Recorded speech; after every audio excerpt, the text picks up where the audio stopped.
because you remember the crux of the Next Generation EU was exactly that you needed to make the society for tomorrow. No? The idea of the Next Generation EU was what the word says, Next Generation EU.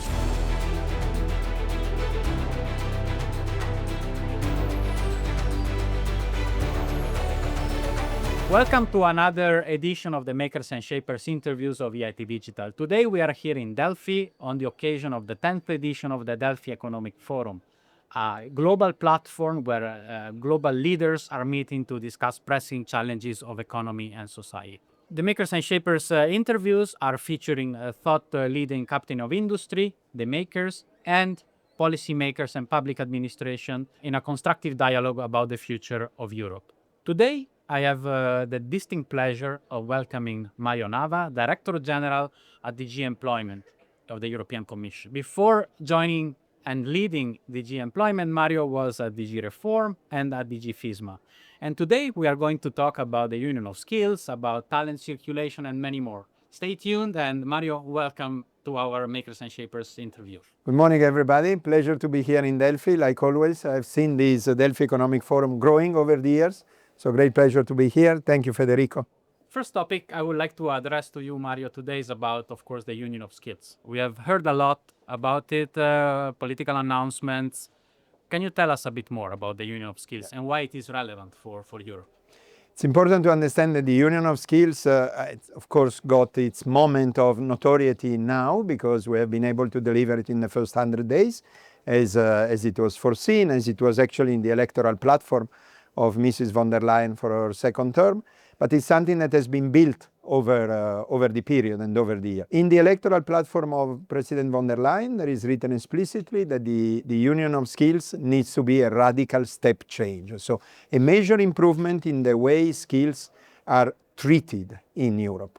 What do I mean with treated? With treated, I mean both they are produced, so the supply side of skills, and they are consumed, so the demand side of skills. And the reason why we have the Union of Skills is because increasingly in the European labor market, that thanks God has improved fundamentally in the last 15 years, has become a very tight labor market. We passed from excess supply to excess demand. We now have issues like labor and skill shortages.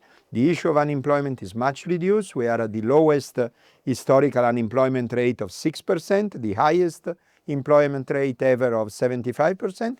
But in this market, exactly because it's a market which is very tight, where people fight for skills and for competencies, there is an increasing mismatch. There is an increasing mismatch between what is produced, between the skills that people bring, and what the companies demand. So it's exactly this match that we are trying to address with a large series of actions. Thanks a lot, Mario. This is also at the heart of what we do at EIT Digital. We truly, through our professional education programs, we truly upskill and reskill the European workforce with digital technologies and on digital technologies. I would like to follow up with a question because we hear a lot about the single market, the 28th regime. It was also mentioned in the Letta and Draghi report. Of course, this is very relevant when it comes to companies, especially to startup and scale-ups, but also when it comes to skills and qualification. I believe there should be a talent circulation across Europe, not hindered by having 27 member states. What is your reaction on this? No, that's definitely a very good point. I would just premises that before doing a talent circulation, what you need is to create talents. So that's why the Union of Skills has essentially 4 building blocks. Building block number 1 is basic skills, being able to create basic skills. There Europe has a good starting position because we have probably the best school system of the world or close to it. And when I say the best, I mean also the one which is most socially diffused. School in Europe is essentially free. Of course, there is always the option of private schooling, but everybody goes to school. It's essentially free and is very, very social. So I think from that point of view, we're probably the best skilled youth in the world. So basic skills. Second point, once basic skills are achieved, we need to understand that in the current work with the evolution, and the job you do is a clear testimony of that, the type of skills that are needed change over time. So we need to be ready for upskilling and reskilling. And we have an extremely an extremely precise target, which goes under the name of Porto target. 60% of the European workforce should be skilled every year. What does it mean, 60%? It means that basically every person gets a training course every less than 2 years, every 20 months, more or less. Every person every 20 months gets a training course. So this upskilling and reskilling, which may have been less crucial in the past, is now very crucial because of the advancement of the technology, because of the advancement of the needs, and so on. And then it comes your point that exactly because what you want to do is to create worldwide good skills, well, then there is no point to do it at the national level, but rather it should be done at the European level. And it should be done at the European level, once again, both on the demand and on the supply side. So on the supply side, most of the curriculum integrate lots of European features, starting with languages. Of course, most of the scientific matters are by definition supranational, and so on and on. But on the demand side, we still have the issue sometimes of the recognition of qualification. In Europe, we have a situation whereby some qualification, typically those of the tertiary education, are universally recognized. If you are a doctor in Greece, you are a doctor in Finland and in Portugal. If you are a lawyer in Greece, you are a lawyer in Finland and in Portugal. For the tertiary education professions. For other professions, typically some of the vocational educational training, well, that may not be the case. If a certification is required in a given country, the fact that you are, let's say, a plumber in a given place, and if you want to go in a place where there is need for some certification for being plumber, well, then there is an obstacle that we need to remove. So the circulation of skills is an effort that needs to go on both sides, on the side of the demand, on the side of the supply. And in that respect, we are looking very much at the skills portability, which will be a big project that we'll try to do with hopefully all the European member states, with the different ministers of education, of labor, and so on and on. Skill portability is what can truly make the skills of Europe to circulate. What you notice is that many professions may be in surplus in a country and a deficit in another. So there is an obvious solution in the single market, because clearly where is in deficit in one side can be compensated by the surplus on the other side. But you notice even more. You notice that sometimes the same profession is in the same country both in deficit and in surplus. How is possible? Because it's in surplus in one region and in deficit in another. And there again, mobility is the solution. So very, very often it's important to understand, and in this world, also with the advances of the job you do, Federico, so the digitalization and all of that, the mobility is much easier than it wasn't 20 years ago. And so that is exactly the thing on which we are trying to build. Thank you so much for your insights, Mario, and I cannot agree more about the talent circulation. And there is another, I would say, important element that I think for Europe is becoming even more relevant, which is about talent attraction. So what's your reflection on talent attraction, how we can support this, also taking into account the broader issue of migration? I'm very glad you asked that, because talent attraction is the fourth pillar of the Union of Skills. The first three are the one I said: basic skills, upskilling and reskilling, talent circulation, and the fourth and last pillar is talent attraction. Why talent attraction matters? Well, first of all, because, as I said, the current situation of the labor market is a labor market which is very tight. By being very tight, it means that we have some skill shortages, we have some labor shortages, so we need to make sure that everybody who can works. So talent attraction, where from do you attract talents? First of all, there are many talents in Europe who could still go to work. As I said, the labor market is tight, we have high employment rate for sure, but the high employment rate is an average number. So that means that there are some categories, typically prime age male, where nearly everybody works and where there is not much to attract, but there are other categories, say women, say people with disabilities, say migrants, that still could be attracted to the labor market and still could contribute. For example, the employment rate of the people with disability in Europe is about 50%, against an average employment rate of 75%. So clearly there is a big opportunity. And that's the type of opportunity we need to take. How do you take that opportunity? With lots of different action, but one which is very obvious is digitalization, robotization makes it much easier for the people with disability to work than before, because even if you have a disability, in the moment what you need to do is to push a button to have a robot that does the job, then of course it works much better. So the talent attraction starts first of all with the talents that we already have in Europe and that for whatever reason are not there. An issue that many governments are putting themselves, especially looking forward, including the Greek government, the German government, and many others, is the talent retention. Because if you look at the demography, from now till 2050, we will have about 1 million people per year who move out of the labor market each year. So each year, the net balance between those who enter and those who exit from the labor market is about 1 million negative. So there is the issue of being able to retain them, and therefore talent attraction or talent retention comes to the fore with lots of possibilities, including fiscal, including various incentives, and so on and on. But having said all of that, and having said that we do our best to make sure that all the talents of Europe are brought to contribute to Europe, we need to face a reality. The reality is the demography of Europe. So the demography is something that goes beyond the labor market, because the labor market is people who work. Demography is people in general. And we need to face one thing, that the largest cohort in Europe today are people of my age, 55 plus. Now, demography is an exact science. It's like mathematics. If you want to know what is the demography of Europe in 20 years, it's just enough that you look today. So 55 plus. In 20 years, we will be 75 plus. Thanks God, the longevity is there. We are all good, in good health. We swim, we bike, whatever. So we will be there. 70. So in 20 years, we will be as numerous as today. So we will have the 75 plus cohort in 20 years, which will be the largest. And now the question you want to pose is, we will have newborns? Well, in order to understand if you will have newborns, you need to look today at those who are 25. Do we have many of them? The numbers say no. Do they make many kids? The numbers say no. If there are no newborns today, it means that in 20 years you will not have 20 years old ready to enter the labor market. And that will be a big issue.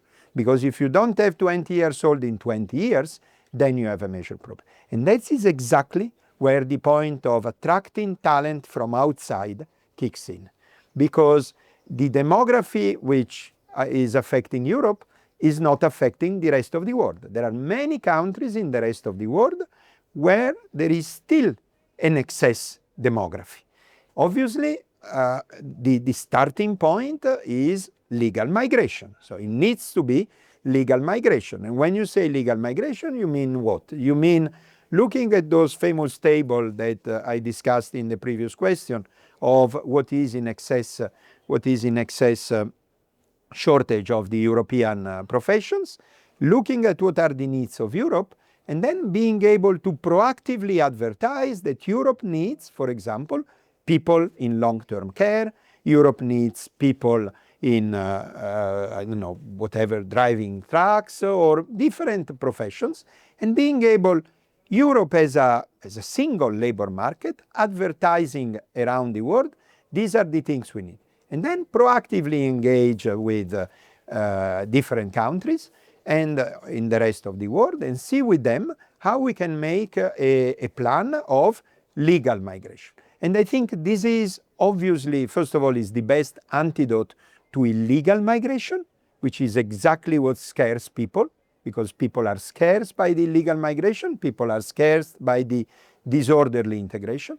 But if we are good in legal migration, we can A, solve somehow the demographic problem, and B, solve the labor market problem. So I think that the attraction of talents needs to be multifaceted, starting from the European talents who are here but for whatever reason do not work. I also like what you said in the beginning of this question about the values in the end, the social values, the importance of having also an education system which is inclusive in the end. Very important, very European, I would like to say. Let me now ask you another question, because we spoke about the importance about upskilling and reskilling people, citizens, workers. At the same time, I also think, and I would like your opinion on this, that we also need to upskill the training systems, to upgrade the training system, because I mean the education system cannot be the same as 20 years ago, for example. So how do we ensure that we upgrade the training systems and we create training systems that are fit for what the market and the economy needs? Look, this is an excellent question, because of course, if you want to upskill and reskill, the first thing that you need to have upskilled is the teachers and the system itself, right? And this is not easy, because many of the plans have been made in the past. Like many other things in policy making, what you need there are essentially two things, which are two big things. One is money, and the other is governance. First of all, money. Money, the reality is such that you need both public money and private money.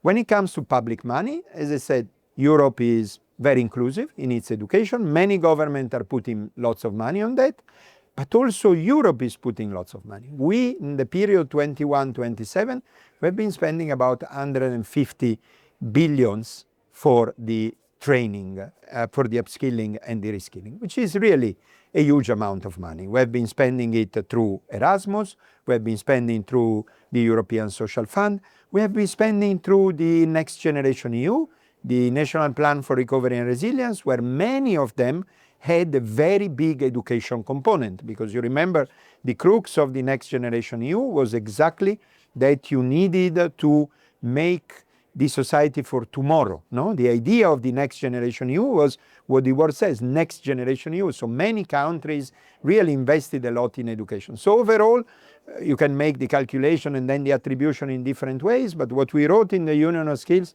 is about 150 billions that have been spent for skills. Is that enough? No, that is a necessary but not sufficient condition. What you need to add to that is the private sector contribution. And on this, I'm really happy to see over the last few years a very clear take-up, a very clear pick-up by the private sector. And then what was very interesting to see is that there was a sort of mass effect. So the fact that company A was in made company B saying, this is cool, company A is in, I want also to come. And then company C came and company D came. So all the different companies entered. And now, by 2030, we have a commitment of 25 million people. So now we are talking, because now the private sector has shown that they also feel the necessity to make sure that the upskilling and reskilling is diffused. So that is the first thing, money, public and private. And then the second thing, of course, is governance. I mean, there's nothing to say. We live in democracy, thanks God, and democracy is such that, you need strong governance in order to advance things. That's why in the Union of Skills, the Commission has proposed that from now on, skills become an integral part of the semester. There will be a European 27 recommendation in the semester every year, and this, I think, will show the urgency of skills. Urgency that, as I said, it was perceived, because in the moment the private sector puts the money and the effort to train 25 million people, obviously shows they need it.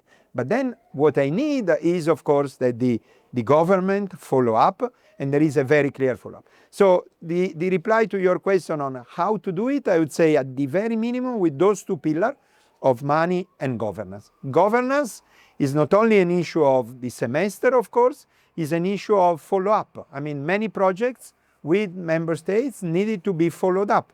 In many countries in Europe, there is a continuous look for how to improve the education system. One of the challenges of the education system is what we were saying before. There are less and less people, but the education gets longer. So you compensate the reduced number of people per given year with the fact that the amount of years where you train has become larger. So I think this is the type of things we need to look at.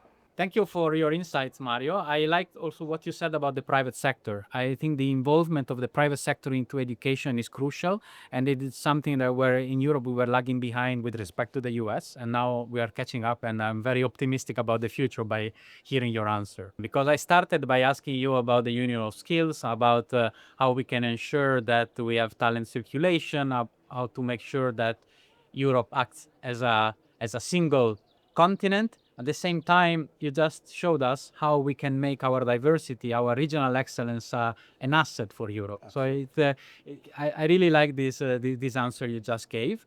And with this, I would like to thank you again for the insight from the Union of Skills. We are truly committed to working together to make it happen and to make an impact for Europe and for European citizens. And I would like also to thank you for being part of the Makers and Shapers here in Delphi, and enjoy the rest of the forum. Thank you very much. Thank you to you. And remember, the Union of Skills, like the Union in general, is us, is what we make of that. Therefore, good luck and let's make it. Thank you.